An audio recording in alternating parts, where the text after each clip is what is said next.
Good morning student.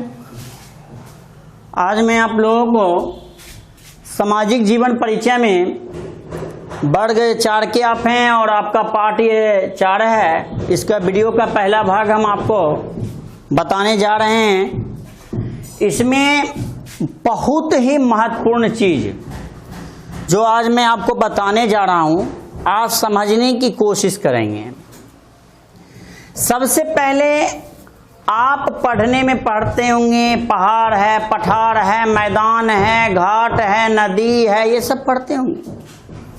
लेकिन कभी आपने कोशिश किया कि पठार किसे कहते हैं, पहाड़ किसे कहते हैं, प्रायद्वीप किसे कहते हैं, घाट किसे कहते हैं, नदी किसे कहते हैं? मैं आज आपको बता रहा हूं। जैसे ये पठार है, लिखा हुआ है ऐसी विशाल उच्च भूमि जिसका ऊपरी भाग समतल हो। जैसे मान लीजिए ये हमारी भूमि है, ये हमारी भूमि है।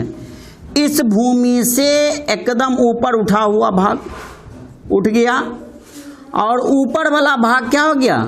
समतल है। तो ये हमको पठार कहलाता है। पठार। तो भारत के दक्षिण में हम 3 पठार को मुख्य रूप से पढ़ते हैं, जिसको दक्षिणी पठार भी हम कहते हैं। इसमें हम मालवा का पठार, छोटा नागपुर का पठार और दक्कन का पठार, दक्कन का पठार, ये हम पढ़ते हैं 3 पठार को। दूसरी चीज पहाड़ है। तो पहाड़ क्या है भाई? ये जस्ट उसी के तरह है, लेकिन थोड़ा सा अंतर है। ये हमारी भूमि हुई और इससे ऊपर की ओर उठता है, लेकिन ऊपर में जाके नोकीला हो गया। ये क्या हो गया? ये आपको पहाड़ कहलाता है। पहाड़, ठीक है। यानी ऐसी विशाल उच्च भूमि जिसका ऊपरी भाग नोकीला या त्रिभुजाकार है, ये आपको पहाड़ हो गया। अब घाट क्या है? देखा जाए, हम 2 पहाड़ लेते हैं। 2 पहाड़, कई पहाड़ भी हो सकता है। हम 2 पहाड़ लेते हैं, ये पहाड़ और इधर भी एक पहाड़ ले लेते हैं, ये पहाड़। इसके बीच में जो ये भूमि आ गया, इसके बीच का जो ये भूमि है, इसको हम घाट कहते हैं। ये घाट कहलाता है, घाट। अब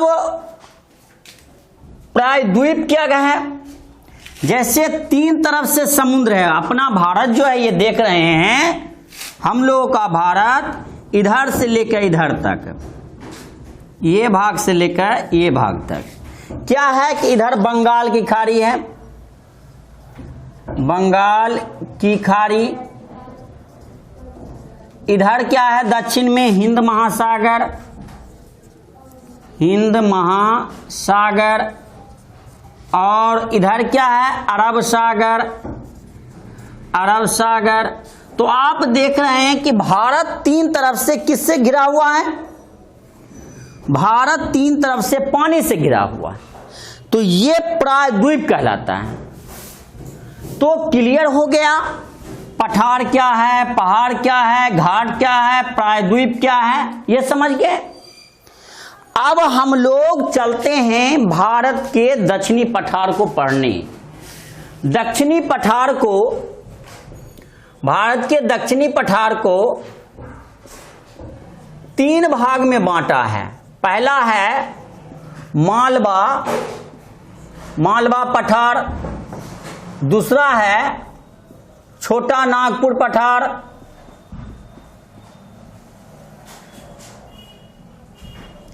तीसरा है दक्कन पठार, दक्कन पठार। तो इस तरह से हम दक्षिणी पठार को कितने भागों में बांटे हैं? 3 भागों में। पहला आपका मालवा का पठार। सबसे पहले ये आपको जानना है कि भारत में कहां से कहां तक पठार है।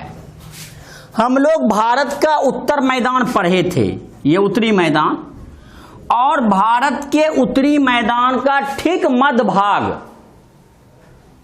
ये मध्य भाग है, यहां से लेकर भारत के दक्षिणी भाग के बीच आपका पठार है। यानी भारत का अधिकांश भाग पठारी क्षेत्र है। भारत का अधिकांश भाग पठारी क्षेत्र है। ये देख रहे हैं डॉट हम दिए हुए ना, ये डॉट देख लीजिए नीचे तक, ये पठारी क्षेत्र है। अब क्या है कि आप देख रहे हैं यहां एक नदी है, नर्मदा नदी लिखा हुआ है, नर्मदा नदी, और इधर हो गया महानदी।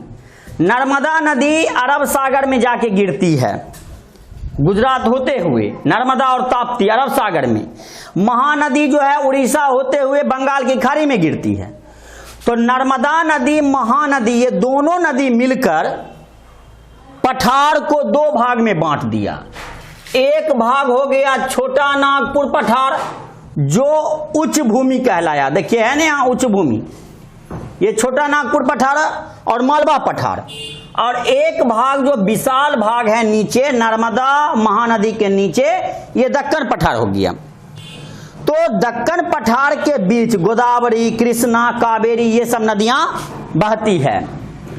और ठीक दक्कन पठार यानी दक्षिणी पठार के पूर्वी भाग जो पानी के किनारे किनारे है, ये पूर्वी तटीय मैदान हुआ। पूर्वी तटीय मैदान यानी पूरब तट के किनारे वाला। और इधर जो पश्चिम के तरफ देख रहे हैं, इधर हुआ पश्चिम तटीय मैदान। तटीय का मतलब हो गया जल के किनारे का मैदान। पश्चिम तटीय मैदान में भी कई पहाड़ी है, शाहिद्री की पहाड़ी है, अन्नामलाई की पहाड़ी है, नीलगिरी की पहाड़ी है। नदी में गोदावरी है, कृष्णा है, कावेरी नदी है। ये पश्चिम से निकलती है और पूरब की ओर जाकर बंगाल की खाड़ी में जाके गिर जाती है।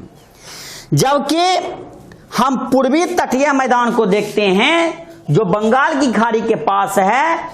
पश्चिमी तटीय मैदान में जो आपको 3 पहाड़ है, तो स्वाभाविक है पश्चिमी तटीय मैदान अधिक ऊंचाई होगा उसका। और पूर्वी तटीय मैदान में भी पहाड़ है, जो मैं और आगे आपको बताऊंगा, इसमें भी है। लेकिन ये मैदान की पश्चिमी तटीय मैदान की ऊंचाई अधिक है और पूर्वी तटीय मैदान की ऊंचाई कम है। लेकिन पश्चिमी तटीय मैदान नवनिर्मित है, नया है, जबकि पूर्वी तटीय मैदान एकदम ही पुराना है। ये हो गया। मैं आपको ये बताना चाह रहा हूं, ये जो मालवा का पठार दिख रहे हैं, राजस्थान में अरावली का पहाड़ है, अरावली का पहाड़ और विंध्याचल पर्वत, ये दोनों के बीच मालवा का पठार है। जबकि विंध्याचल और राजमहल जो बिहार में पहाड़ है, विंध्याचल पर्वत और राजमहल के बीच छोटा नागपुर का पठार है। और नीचे आपको तो मैं बता दिया, मालवा का पठार जो है, मालवा के पठार के तरफ से सिंध, केन, बेतवा, चंबल ये सब नदियां निकलती हैं। कौन कौन? सिंध, केन, बेतवा, चंबल, ये सब नदी निकलकर गंगा यमुना में जाकर मिल जाती हैं। तो इसका माने है कि मालवा का पठार उत्तर की दिशा की ओर भूमि है। तब तो अगर उत्तर की दिशा की ओर नहीं भूमि रहती तो क्या सिंध, केन, बेतवा, चंबल वो सब नदी जाके गंगा यमुना में मिलती? नहीं मिलती। दूसरा, छोटा नागपुर का पठार जो है, ये खनिजों से भरा हुआ पठार है। और खनिजों से भरा ही नहीं, धनी क्षेत्र का यह पठार है। और मुख्य रूप से झारखंड, उड़ीसा, छत्तीसगढ़, ये सब क्षेत्र इसमें आता है। इसमें कोयला, झारखंड का कोयला बहुत फेमस है, मैग्नीज, लोह अयस्क, ये सारा खनिज का विशाल भंडार है। उसी तरह से दक्कन का पठार जो आप देख रहे हैं, ये दक्कन का पठार जो है, यहां पर काली मिट्टी अत्यधिक है। और काली मिट्टी जहां अत्यधिक है वहां कपास की खेती सबसे अधिक होती है। तो बच्चों, आज जो मैं आपको बताया हूं बहुत ही इंपॉर्टेंट चीज, मैं आपको बोलूंगा कि आप बताओ मालवा का पठार कहां अवस्थित है, तो मालवा का पठार अरावली और विंध्याचल पर्वत के बीच है। मैं आपसे पूछूंगा कि छोटा नागपुर का पठार कहां है, तो सर छोटा नागपुर का पठार विंध्याचल और राजमहल पहाड़ी के बीच है। मैं पूछूंगा मालवा के पठार से कौन कौन से नदियां बहती है, तो सर सिंध, केन, बेतवा, चंबल। और ये मालवा का पठार किस दिशा की तरफ उसकी नदियां बहती है, तो सर उत्तर दिशा में। ये सारी नदियां जाके कहां मिलती है, तो सर गंगा और यमुना में। मैं पूछूंगा छोटा नागपुर का पठार क्यों महत्वपूर्ण है, तो सर छोटा नागपुर का पठार खनिजों से भरा हुआ है, वहां कोयला, मैग्नीज, लोहायस्क का विशाल भंडार है। मैं पूछूंगा पठार, दक्षिणी पठार को कितने भाग में बांटा गया, तो सर 3 भागों में, मालवा का पठार, छोटा नागपुर का पठार, दक्कन का पठार। मैं पूछूंगा कि दक्षिणी पठार को कौन सी नदियां 2 भागों में बांटती है, तो सर नर्मदा और महानदी 2 भागों में बांटती है।